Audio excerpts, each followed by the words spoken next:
Yes friend, welcome back academy classes. हम आज इस सेशन में सीडीपी के महत्वपूर्ण प्रश्नों के बारे में बात करने वाले हैं जो यूपी टेट सीटेट की परीक्षाओं में बार बार पूछे जाते हैं। यदि आप हमारे चैनल पर नए हैं तो चैनल को लाइक शेयर सब्सक्राइब करना ना भूलें। बढ़ते हैं पहले क्वेश्चन की ओर। क्वेश्चन है, निम्नलिखित में कौन सा समस्या समाधान में बाधक नहीं है? ऑप्शन सूझ, अंतर्दृष्टि, ऑप्शन बी निराशा, ऑप्शन सी चिंता, नकारात्मक मानसिक वृत्ति। बात कर लेते हैं, समस्या समाधान में बाधक नहीं है। क्वेश्चन पूछ रहा है बाधक नहीं है, तो इसके अकॉर्डिंग हम बात कर लेते हैं कि ये चार ऑप्शन में से एक बाधक नहीं है। चार ऑप्शन में तीन बाधक हैं, तीन बाधक नहीं है और एक बाधक है। तो इसकी बात क्वेश्चन में क्या कह रहा है? बाधक नहीं है। तो एक ऑप्शन ऐसा है कि जो बाधक नहीं है, बाकी तीन बाधक हैं। तो सूझ का कर रहा है सूझ, निराशा, चिंता, नकारात्मक मानसिक वृत्ति। इस ऑप्शन का क्वेश्चन के अकॉर्डिंग ऑप्शन ए इज सूझ, जो यह समस्या का समाधान बाधक नहीं है। यह बाधक नहीं है। क्या नहीं है? सूझ, सूझ और अंतर्दृष्टि। तो इस according option is the right answer. बढ़ते हैं दूसरे क्वेश्चन की ओर। दूसरा क्वेश्चन क्या है?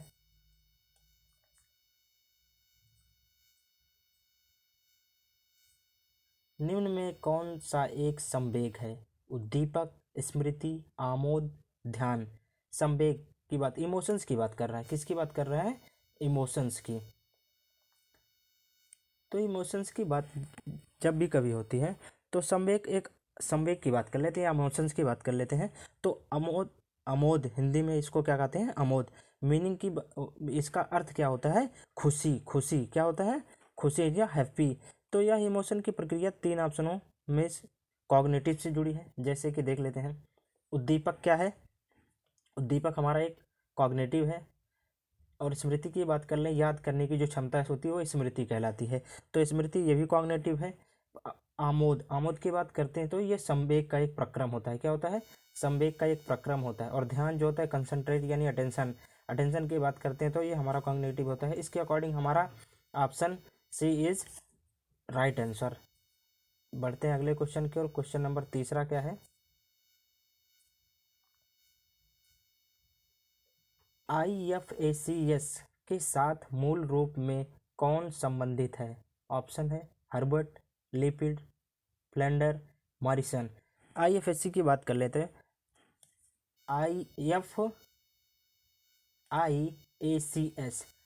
FICS का मेन एक मतलब है कि फ्लेंडर श्रेणी। कौन सी? फ्लेंडिंग श्रेणी। फ्लेंडर श्रेणी, इसमें 10 स्टेप होते हैं। कितने स्टेप्स होते हैं? 10 स्टेप्स होते हैं। 10 स्टेप्स की बात कर लेते हैं तो देख लेते हैं। जो 1 से 7 तक का स्टेप होता है, कौन सा? 1 से 7 तक का स्टेप क्या होता है? जिसमें कौन बातचीत करता है? इसमें टीचर बातचीत करता है। किसमें? 1 से 7 तक के स्टेप में कौन बात करता है? ये अध्यापक। और बात कर लेते हैं, अब हमने बताया 10 के, तो 1 से 7 हो गए टीचर, 1 से 7 हो गए टीचर। और 8-9 स्टेप में, 8 और 9 स्टेप की बात कर लेते हैं तो 8 और 9 स्टेप में हो जाते हैं पीपल, यानी कि लोग, यानी बच्चे, बच्चे की बातचीत। और जो 10वां है, 10वां क्या है?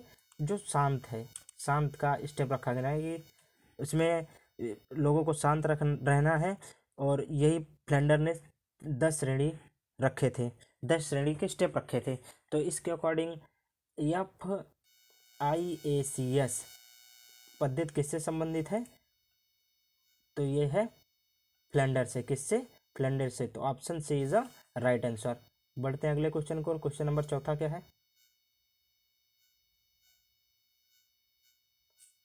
निम्न में से कौन सा प्रश्न कौशल के लिए सही नहीं है? प्रश्न पूछने में उत्साहवर्धक तरीकों का प्रयोग करना, प्रश्नों को प्रोत्साहन देना, हाँ या ना उत्तर वाले प्रश्नों की संख्या बढ़ाना, सुनने में संवेदनशीलता विकसित करना।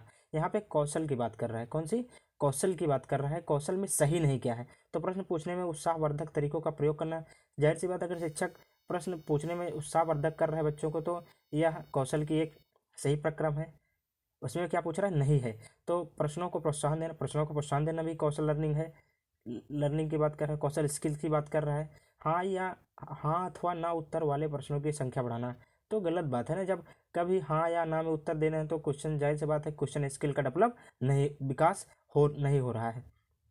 और सुनने में संवेदनशीलता विकसित करना, तो जाहिर सी बात है सेंसिटिव टूवर्ड ऑफ लिसनिंग की बात कर रहा है, तो क्वेश्चन स्किल की डेवलप्ड होगा, 100% होगा। इसमें क्या कर रहा है, कौशल के लिए नहीं है, तो क्या नहीं है, ऑप्शन सी, हाँ अथवा ना उत्तर वाले प्रश्नों की संख्या बढ़ा, तो option C is the right answer. बढ़ते हैं अगले क्वेश्चन को। क्वेश्चन नंबर 5 क्या है, निम्न में से कौन सा व्यक्तित्व मापन की प्रक्षेपी तकनीक है, साक्षात्कार, प्रासंगिक, अंतर्बोध परीक्षण, निर्धारण मापनी, अवलोकन। यहाँ पे व्यक्तिगत मापन की बात कर रहा है, क्या व्यक्तिगत व्यक्तित्व, पर्सनालिटी मापन की बात कर रहा है। तो प्रासंगिक अंतर्बोध परीक्षण, यह क्या होता है, पर्सनालिटी टेस्ट का होता है। इसका टेस्ट किसने दिया था, मॉर्गन और मुरे ने। कौन कौन दिए थे, मॉर्गन एंड मुरे मॉर्गन एंड मुरे ने दिया था। और ये पर्सनालिटी टेक्निक की बात कर लेते हैं, तो ये 3 पार्टों में है। कितने पार्टों में है, 3 भागों में विभक्त है। पर्सनालिटी कितने भागों में, टेक्निक कितने भागों में डिवाइड है, ये 3 भाग में डिवाइड है। कौन कौन से भाग जान लेते हैं। ये पहला है प्रोजेक्टिव, क्या प्रोजेक्टिव, और सेकंड की बात करते हैं तो क्या है, ऑब्जेक्टिव। थर्ड की बात कर लेते हैं तो ये कैसी है, सब्जेक्टिव। तो ये तीनों स्टेप हमने जान लिया, टेक्निक पर्सनालिटी टेस्ट के तीनों स्टेप। तो इसके अकॉर्डिंग क्वेश्चन कर रहा है प्रक्षेपी तकनीक में पर्सनालिटी टेस्ट होती है, तो इसका मतलब प्रासंगिक अंतर्बोध परीक्षण होता है। किस तकनीक का प्रयोग होता है, प्रासंगिक अंतर्बोध परीक्षण। तो option B is the right answer. बढ़ते हैं क्वेश्चन नंबर 6 की ओर। क्वेश्चन नंबर 6 क्या है, सृजनात्मक समस्या समाधान की वह अवस्था जिसमें व्यक्ति असंगत सूचनाओं पर ध्यान नहीं देता, उसे कहते हैं आयोजन, अनुवादन, प्रबोधन, उद्भवन। जब कभी भी बात कर रहा है कि individual got not give attention to irrelevant information is known as incubation. क्या, इंक्यूबेशन यानी कि उद्भवन की बात कर लेते हैं। जब असंगत सूचनाओं पर ध्यान नहीं दिया जाता है तो हम उसे क्या कहते हैं, उद्भवन। ये जाहिर सी बात है सभी को पता हो, तो option D is the right answer. बढ़ते हैं क्वेश्चन नंबर 8 की ओर, 7 की ओर। बोली जाने वाली भाषा की सबसे छोटी इकाई क्या है, अर्थ विज्ञान, रूपग्राम, ध्वनिग्राम, वाक्य विन्यास। क्वेश्चन पूछ रहा है smallest unit of spoken language. Smallest, जो बोलने की सबसे छोटी इकाई कौन सी होती है, तो बोलने की सबसे छोटी इकाई क्या होती है, साउंड होती है। क्या होती है, साउंड यानी कि ध्वनि।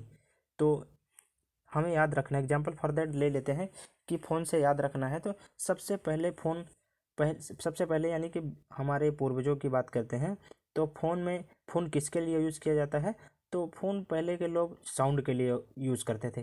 किसके लिए, साउंड। और आज की जनरेशन की देख ले तो आप बहुत सारे गेमिंग चैनल्स, वीडियो ऑडियो सारी चीज़ें एक्टिव हो गई हैं उसी में। तो बात कर, इसमें क्वेश्चन में पूछ रहा है बोले जाने वाली भाषा की सबसे छोटी इकाई क्या होती है, तो ध्वनि होती है। कौन सी होती है, ध्वनि, यानी कि ध्वनिग्राम। फोन में सीधे सीधे याद रख लेना है कि भाषा की इकाई, तो फोन से रिलेटेड कर लें तो सीधे सीधे option number C is the right answer. अब बात कर लेते हैं इसी के अकॉर्डिंग कि अर्थ रूपग्राम यानी कि मोरफेम की बात कर लेते हैं। मीनिंग की सबसे छोटी इकाई कौन सी होती है, रूपग्राम। किसकी मीनिंग की सबसे छोटी इकाई, मीनिंग की स्मॉलेस्ट इकाई ऑफ मीनिंग स्मॉलेस्ट इकाई कौन सी होती है, रूपग्राम। और बढ़ते हैं क्वेश्चन नंबर 8 की तरफ। 8 नंबर क्या क्वेश्चन है, निम्न में से किस प्रश्न द्वारा सृजनात्मक चिंतन को सर्वाधिक अच्छे ढंग से अनुमानित किया जा सकता है, इनमें इसे कौन बता सकता है, सही उत्तर बताएं। क्या आप इसका उत्तर बता सकते हैं, इसे कितने भिन्न तरीकों से हल किया जा सकता है। तो हल की बात कर रहा है, किसकी, हल की बात कर रहा है। हल किस तरीके से किया जाता है, अनुमानिक शिक्षा यानी thinking can be best predicted. तो यहाँ पे क्रिएटिव थिंकिंग की बात कर रहा है। किसकी? क्रिएटिव थिंकिंग, यानी कि सृजनात्मक चिंतन की बात की जा रही है। तो सृजन क्रिएटिव थिंकिंग कहाँ प्रमोट होती है? तो डिफरेंट तरीके से बच्चे को सोचने की प्रवृत्ति होती है, जो कि वो क्रिएटिव थिंकिंग होती है। तो इस अकॉर्डिंग इसका सही आंसर क्या होगा? Option number D. Option number D is the right answer. इसे कितने भिन्न तरीके से हम हल करते हैं, यही हमारा सृजनात्मक चिंतन के सर्वाधिक अच्छे ढंग की अनुमानित किया जा सकता है। बढ़ते हैं क्वेश्चन नंबर 9 की ओर। अगला क्वेश्चन क्या है? क्वेश्चन क्या है? क्वेश्चन, सूक्ष्म शिक्षण क्या है? ऑप्शन, मूल्यांकन शिक्षण, वास्तविक शिक्षण, अवश्रेणीयन शिक्षण, प्रभावशाली शिक्षण। सूक्ष्म सूक्ष्म शिक्षण की बात कर लेते हैं। जैसे कि आपको अगर क्लास में 30 मिनट का क्लास सेशन होता है, 30 मिनट पढ़ाया जाए और 30 मिनट की क्लास की बजाय आपको 6 मिनट में ही पढ़ा दिया जाए, तो हमारा प्रक्रम किसका अकॉर्डिंग होगा? जो 6 मिनट का शिक्षण कार्य होगा वो हमारा सूक्ष्म शिक्षण कहलाता है। तो हमने कल भी इस सूक्ष्म शिक्षण की बात की थी कि इसके फादर कौन है। तो फादर कौन है आपको पहले ही हमने वीडियो में बता दिया है। तो इनके फादर हैं D.W. एलन।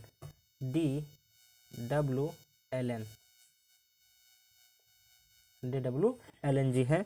तो अब इसका ग्राफिक अगर मॉडल पे देखा जाए तो हम आपको ग्राफिक मॉडल में भी समझा सकते हैं। तो आइए देखते हैं सूक्ष्म सूक्ष्म शिक्षण का चक्र कैसा है। सबसे पहले एक टीचर होता है। टीचर क्या करता है? पहले प्लान बनाता है। क्या करता है? प्लान बनाता है। फिर उसको टीच करता है, यानी कि अध्ययन करता है। अध्ययन करने का टाइम कितना होता है? 6 मिनट। कितना होता है? 6 मिनट। अध्ययन टाइमिंग कितना? 6 मिनट। और अध्ययन के बाद उसको क्या करता है? फीडबैक देता है। फीडबैक देने का फिर टाइम कितना होता है? 6 मिनट। फिर उसका रीप्लानिंग करता है। क्या करता है? रीप्लानिंग करता है। रीप्लानिंग का टाइम कितना होता है? 12 मिनट। कितना? 12 मिनट। रीप्लानिंग के बाद वह फिर री अध्ययन करता है, मतलब पुनः अध्ययन करता है। और पुनः अध्ययन का टाइम कितना होता है?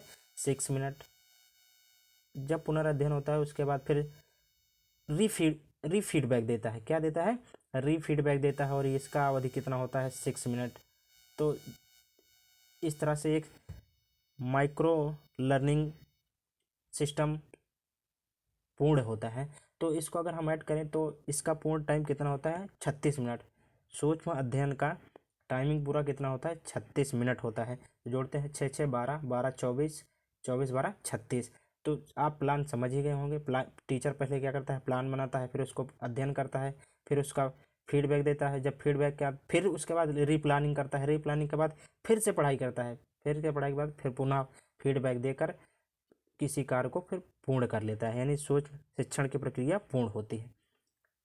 तो आप आशा करते हैं कि आप ग्राफ समझ गए होंगे, और इसको आप चाहें तो कैप्चर भी कर सकते हैं। इसके अकॉर्डिंग आप पूर्ण अध्ययन करा दिया जाएगा अगले सेशन में। इसके और विस्तृत रूप से पढ़ते हैं अगले क्वेश्चन की ओर।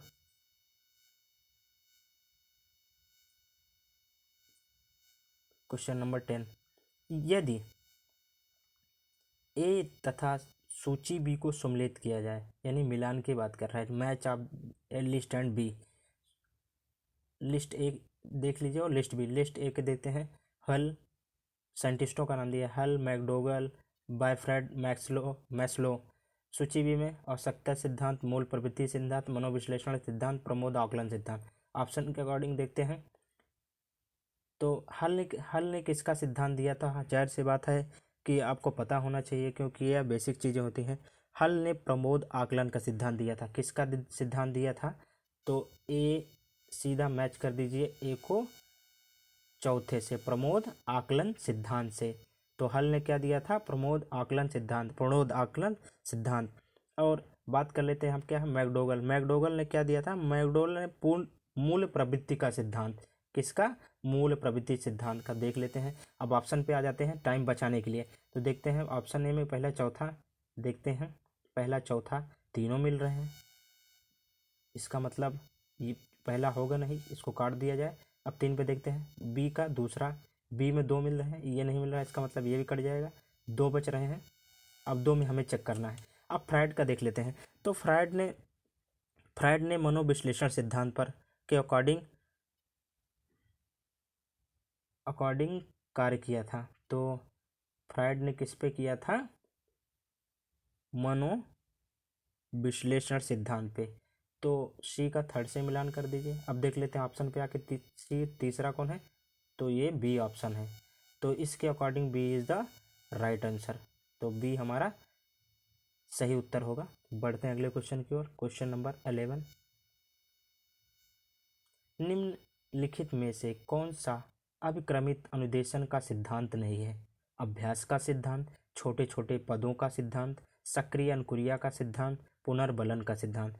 तो यहाँ पे बात कर रहा है कि which of the following principle is not included in programmed learning. Programmed learning की बात कर रहा है। किसकी? प्रोग्राम लर्निंग, अभिक्रमित अनुदेशन की बात कर, हिंदी में बात कर लेते हैं तो अनुक्रमित अनुदेशन की बात कर रहा है। तो प्रोग्राम लर्निंग की को जो बात करते हैं वो बी.एफ. स्किनर जी करते हैं। कौन? बी.एफ. स्किनर जी कहते हैं कि अभ्यास का सिद्धांत अक्रमित अनुदेशन का सिद्धांत नहीं है, पूछ रहा है। तो इसके अकॉर्डिंग नहीं है तो क्या है? प्रिंसिपल ऑफ प्रैक्टिस, प्रैक्टिस अभ्यास का सिद्धांत जो प्रोग्राम लर्निंग है वो नहीं है। तो इसके according A is the right answer. बढ़ते हैं अगले क्वेश्चन की ओर। क्वेश्चन नंबर 12 क्या है? थॉर्नडाइक के उद्दीपक अनुक्रिया सिद्धांत एस.आर. थ्योरी में सीखने की प्रक्रिया में क्या महत्वपूर्ण नहीं है? क्रिया प्रसूत व्यवहार, अंतर्नोदन, अभिप्रेरण, अभिप्रेषक, उपदीपक। तो इसके अकॉर्डिंग बात करते हैं एस.आर. थ्योरी। किसकी? SR. Theory of Thorndike, SR. Theory of Thorndike. तो ये क्रिया प्रसूत व्यवहार नहीं है। कौन सा नहीं है? महत्वपूर्ण नहीं है, ये बात कर रहा है। आप ध्यान रहे क्वेश्चन को अच्छी तरीके से पढ़ें। क्या कह रहा है? महत्वपूर्ण नहीं है। तो जो है कि क्रिया प्रसूत व्यवहार ही नहीं है। तो इसका according A is the right answer. अगले क्वेश्चन की ओर बढ़ते हैं। क्वेश्चन नंबर 13, निम्नलिखित में किस प्रकार के अधिगम को गेने ने अपनी अधिगम सोपानिक में सर्वाधिक निम्न स्तर पर रखा है? तो यहाँ पे बात हो रही है सोपानिक अधिगम की बात कर रहा है। तो सोपानिक अधिगम में निम्न स्तर की बात कर रहा है। तो निम्न स्तर का पूछा है, इसका मतलब कि हाईएस्ट स्तर भी होगा। अधिगम सोपानिकी 8 प्रकार के लेवल का होता है। कितने? 8 प्रकार के लेवल होते हैं। अब 8 को तो आप याद कर लेना, इंपॉर्टेंट होगा क्योंकि परीक्षाओं में पूछे जा सकते हैं। तो हम यहाँ पे आप बात कर लेते हैं हाईएस्ट और लोवेस्ट की। किसकी बात करेंगे? हाईएस्ट और लोवेस्ट की। हाईएस्ट एंड लोवेस्ट की बात कर लेते हैं। तो हाईएस्ट में क्या आता है? Signal learning. क्या? Signal learning. और लोवेस्ट की बात कर लेते हैं इसमें, सॉरी, हाईएस्ट में आता है सिग्नल प्रॉब्लम लर्निंग। और बात कर लेते हैं जो लोएस्ट होता है वो हमारा क्या होता है? सिग्नल संकेतिक अधिगम। कौन सा? संकेतिक। और क्वेश्चन में पूछ क्या रहा है कि सोपानिक के सर्वाधिक निम्न स्तर पर कौन रखा गया है? तो संकेतिक अधिगम। इस according option C is the right answer. याद रहे, अभी हमने मिस्टेक हो गई थी, तो इसके अकॉर्डिंग आप ध्यान रहें कि सोपानिकी लर्निंग की बात कर रहा है, यानी कि अधिगम की बात कर रहा है। तो इसमें हाईएस्ट पॉइंट क्या होगा? हाईएस्ट लेवल कौन सा है? Problem solving. और लोवेस्ट लेवल कौन सा है? सिग्नल। अब बढ़ते हैं अगले क्वेश्चन की ओर। क्वेश्चन नंबर 14 क्या है? शिक्षण के दौरान आवाज में उतार चढ़ाव उदाहरण है। उतार चढ़ाव, उतार चढ़ाव बहुत मायने रखता है, क्योंकि जब एक लय नहीं होती तो किसी वाक्य को आप स्पष्ट रूप से व्याख्यात नहीं कर सकते। तो आवाज़ का उतार चढ़ाव करने का मतलब है कि कहीं पे धीरे बोलना, कहीं पे तेज। यदि अगर कोई बच्चों को अगर डांटना हो तो आप तेज आवाज़ में डांटेंगे, अगर आप नॉर्मल आवाज़ में डांटेंगे तो बच्चे पे कितना इफेक्ट पड़ेगा आप ये खुद समझ सकते हैं। तो जाहिर सी बात, इसमें क्वेश्चन में पूछ क्या रहा है? शिक्षण के दौरान आवाज़ में उतार चढ़ाव उदाहरण है। ऑप्शन क्या दिया है? उद्दीपन परिवर्तन कौशल, प्रस्तावना कौशल, पुनर्बलन कौशल, समापन कौशल। तो आपकी सारी एक्टिविटीज, जैसे क्लास में आप पढ़ा रहे हैं तो आपकी सारी एक्टिविटीज जैसे चलना, अपने बाहुओं को बार बार सिकोड़ना किताब, आप जैसे किताब को बार बार फोल्ड करके पढ़ा रहे हैं, एक हैंड से फिर सेकंड हैंड में पकड़ रहे हैं, या दूसरी बात आपसे बात कर लिया जाए कि आप क्लास में चल चल चल के पढ़ा रहे हैं, आप बच्चे को एंटरटेन करके पढ़ा रहे हैं, तो ये चीज़ बहुत इंपॉर्टेंट रखती है कि आपका शिक्षण जो है अच्छे तरीके से सुचारू रूप चल सके। तो इसके according option A is the right answer. उद्दीपन परिवर्तन कौशल इज कॉल्ड अब स्किल को क्या कह सकते हैं? उद्दीपन परिवर्तन कौशल। बढ़ते हैं अगले क्वेश्चन की ओर। क्वेश्चन नंबर 15 क्या है? निम्न में से कौन सा संप्रेषण प्रक्रिया का तत्व नहीं है? ऑप्शन है माध्यम, अंतःक्रिया, प्रतिपुष्टि, पुनर्बलन। संप्रेषण की बात कर रहा, आ गया कम्युनिकेशन प्रोसेस। क्या आ गया? Communication process. कम्युनिकेशन प्रोसेस की यदि हम अगर बात कर लेते हैं तो हम आपको ग्राफिक अकॉर्डिंग समझा सकते हैं। तो इसके अकॉर्डिंग आपको ग्राफ दिया जा रहा है, देखते हैं ग्राफ की ओर क्या है। देखिए सबसे पहले क्या हो रहा है, सेंडर दिख रहा है, इनकोडिंग दिख रहा है, मैसेज, डिकोडिंग, रिसीवर, नॉइस और फीडबैक। तो हम समझ लेते हैं ग्राफ को। जैसे कि पहले एक मैसेज होता है। क्या होता है? मैसेज होता है। मैसेज होता है जो कि सेंडर भेजता है। क्या करता है? सेंडर भेज देता है, फिर उसको इनकोडिंग कर दिया जाता है। क्या कर दिया जाता है? इनकोडिंग। एग्जाम्पल फॉर दैट ले लेते हैं 143। 143 का मतलब क्या होता है? I hate you. क्या? I hate you.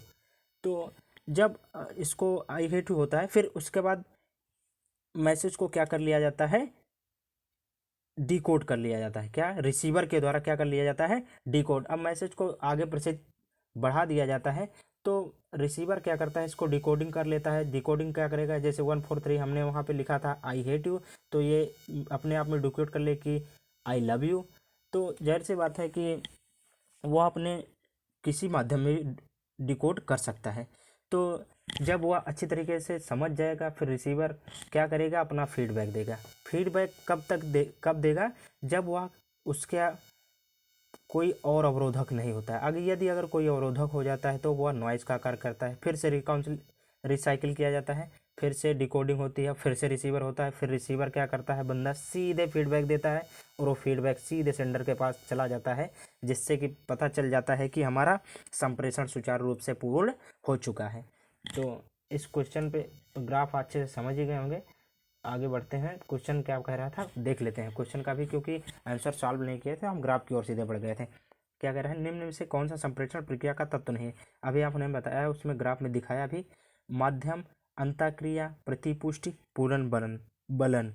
तो इसके अकॉर्डिंग पुनर्बलन ही प्रक्रिया का तत्व नहीं है, तो option D is the right answer. तो आज के इस सेशन में बस इतना ही दोस्तों, मिलते हैं अगले सेशन में कुछ नए तथ्यों के साथ। तब तक के लिए चैनल से बने रहिए। धन्यवाद।